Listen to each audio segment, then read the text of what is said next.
Excellencies, मेरे मित्र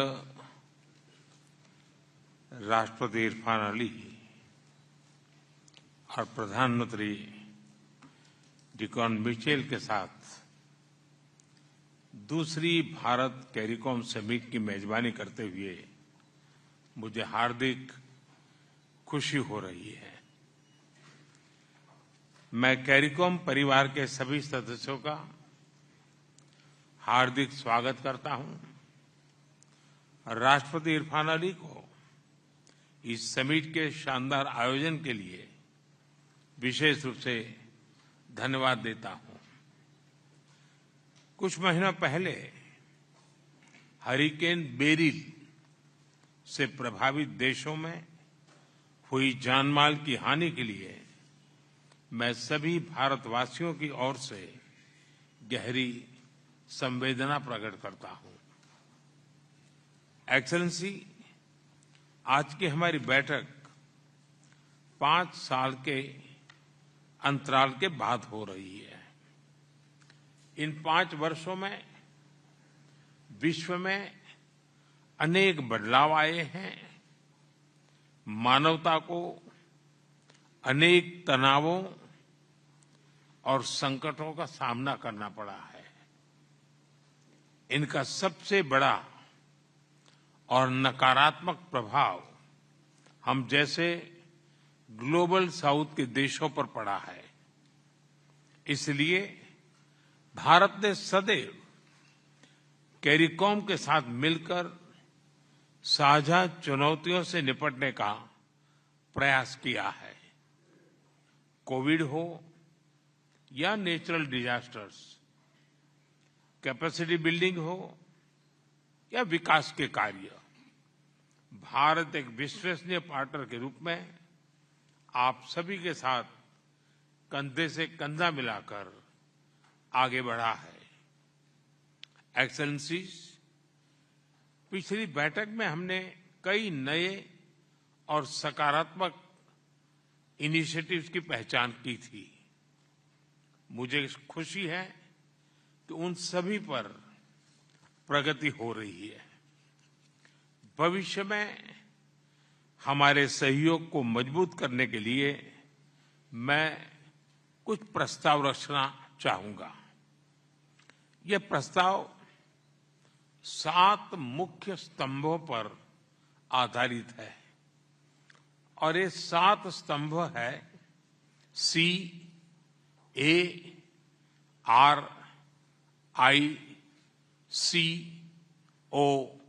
CARICOM, यानी CARICOM. पहला C यानी capacity building. Bharat scholarship, training और तकनीकी सहायता के माध्यम से कैरिकॉम देशों की कैपेसिटी बिल्डिंग में अपना योगदान देता रहा है। आज मैं भारत द्वारा दी जा रही आईटेक स्कॉलरशिप में अगले 5 वर्ष के लिए 1000 स्लॉट्स की वृद्धि का प्रस्ताव रखता हूं।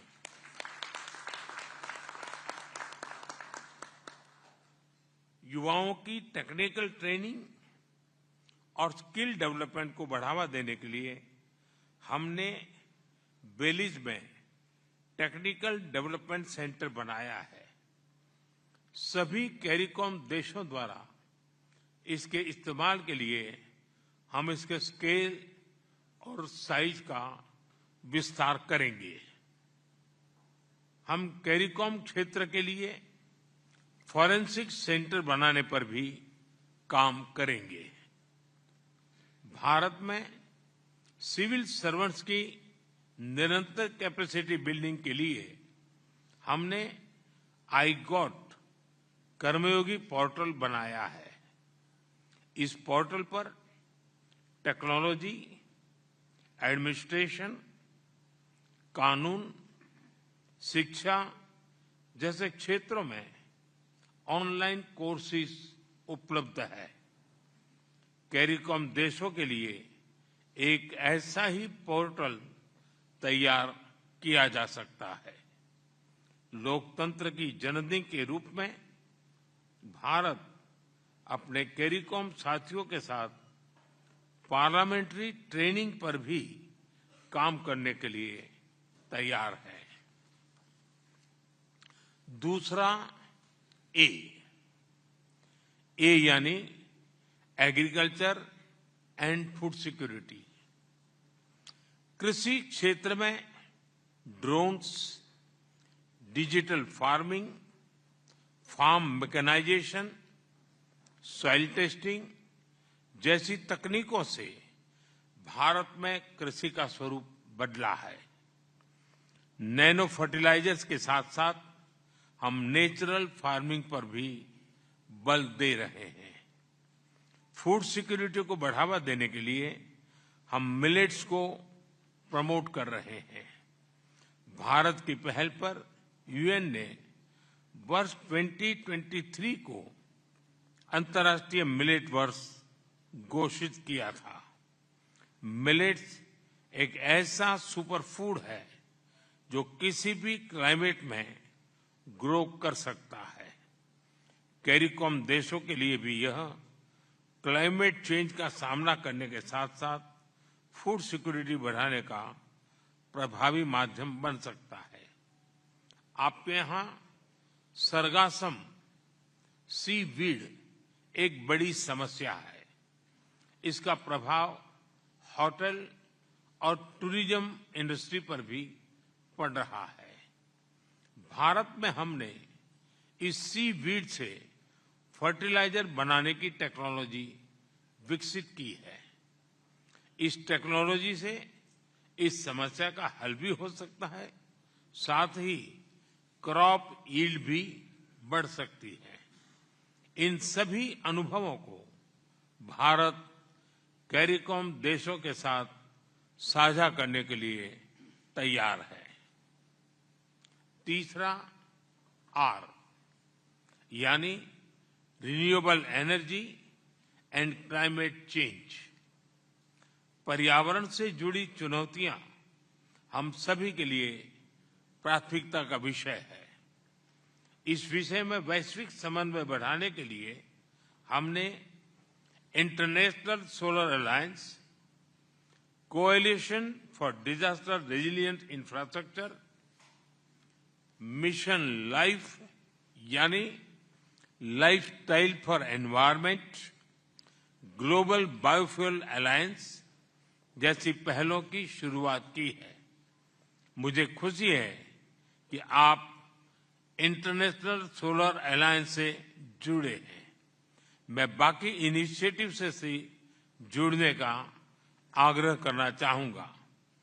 रिन्यूएबल एनर्जी के क्षेत्र में हम बड़े पैमाने पर निवेश कर रहे हैं। हमारा प्रस्ताव है कि हम कैरिकॉम के सभी देशों में कम से कम एक गवर्नमेंट बिल्डिंग को सोलर पावर बनाने में मदद करेंगे। चौथा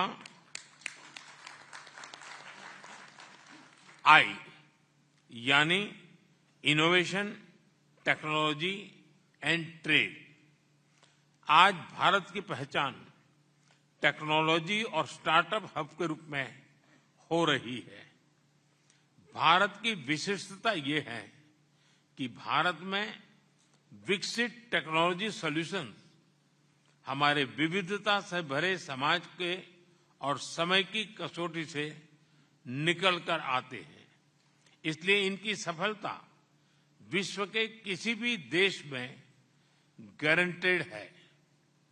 भारत के डिजिटल पब्लिक इंफ्रास्ट्रक्चर यानी इंडिया स्टैक अर्थव्यवस्था के हर क्षेत्र को रिवॉल्यूशनलाइज कर रहे हैं।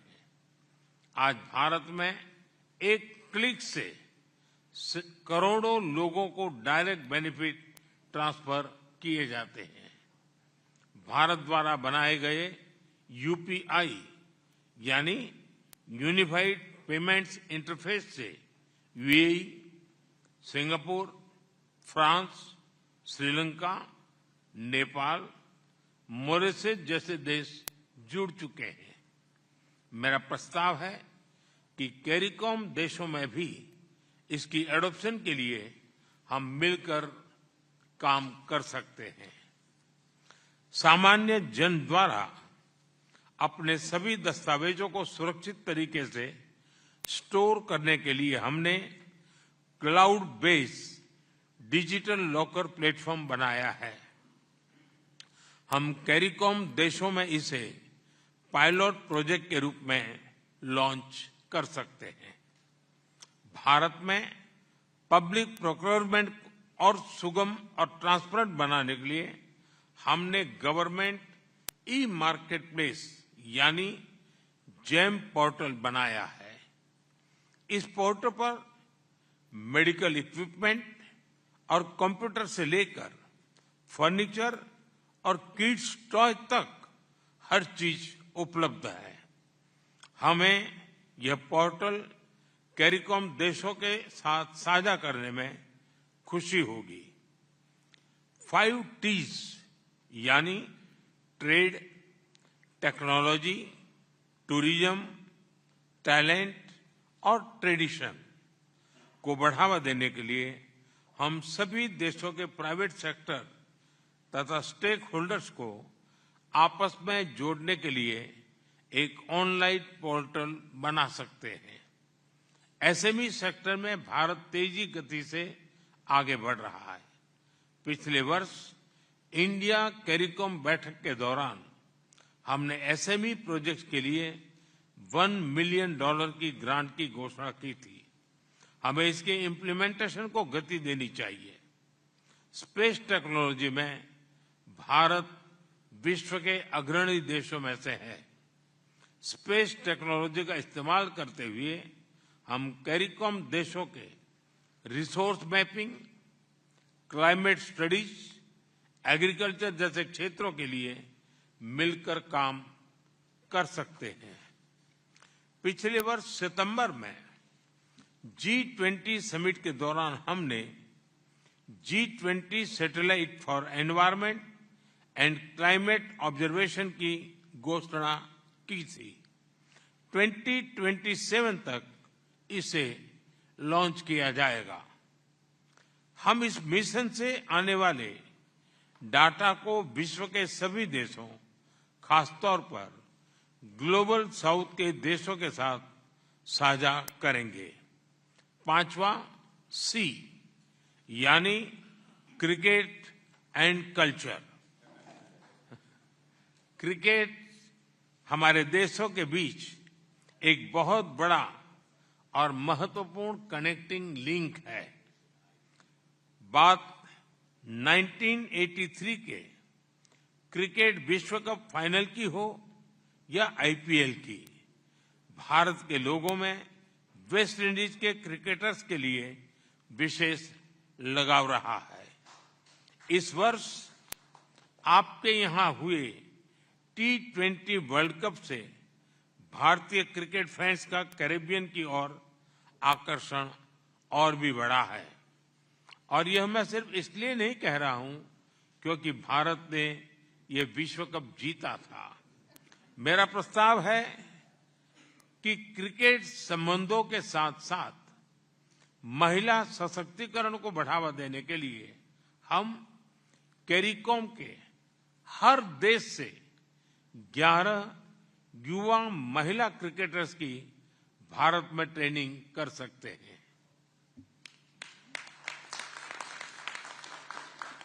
हमारी साझा सांस्कृतिक धरोहर को विश्व पटल पर रखने के लिए हम अगले वर्ष कैरिकॉम देशों में डेज ऑफ इंडियन कल्चर का आयोजन कर सकते हैं।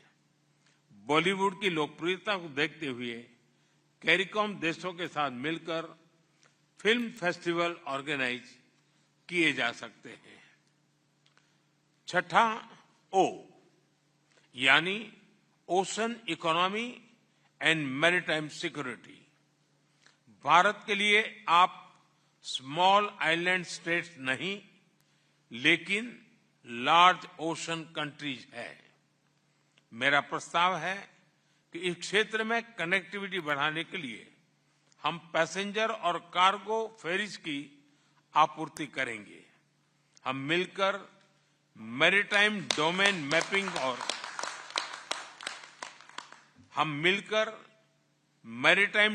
मैपिंग और हाइड्रोग्राफी पर काम कर सकते हैं।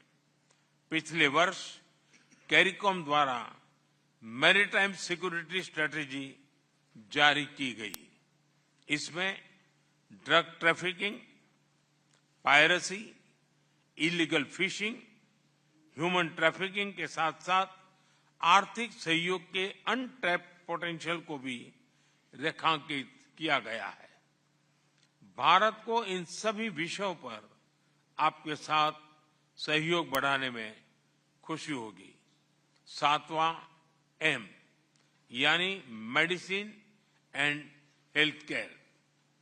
कैरिकॉम देशों की स्वास्थ्य सुरक्षा भारत के लिए उच्च प्राथमिकता का विषय रहा है। भारत में सामान्य मानवी को quality and affordable health care प्रदान करने के लिए जन औषधि केंद्र खोले हैं। मेरा प्रस्ताव है कि हम इस मॉडल पर कैरिकॉम के सभी देशों में जन औषधि खोल सकते हैं। भारत और सभी देशों के बीच फार्माकोपिया को मान्यता देने के लिए समझौता संपन्न किया जाए तो इस प्रयास को गति ला सकते हैं। हम कैरिकॉम देशों में ड्रग टेस्टिंग लैब बनाने पर भी विचार कर सकते हैं। कैरिकॉम देशों में कैंसर और दूसरे नॉन कम्युनिकेबल डिसीज एक बहुत बड़ी चुनौती है। इसे लड़ने के लिए हम भारत में बनी कैंसर थेरेपी मशीन सिद्धार्थ 2 उपलब्ध कराएंगे। रिमोट लोकेशंस पर लोगों के सुगम और ऑन द स्पॉट इलाज के लिए हमने भारत में भीष्म मोबाइल हॉस्पिटल बनाए हैं।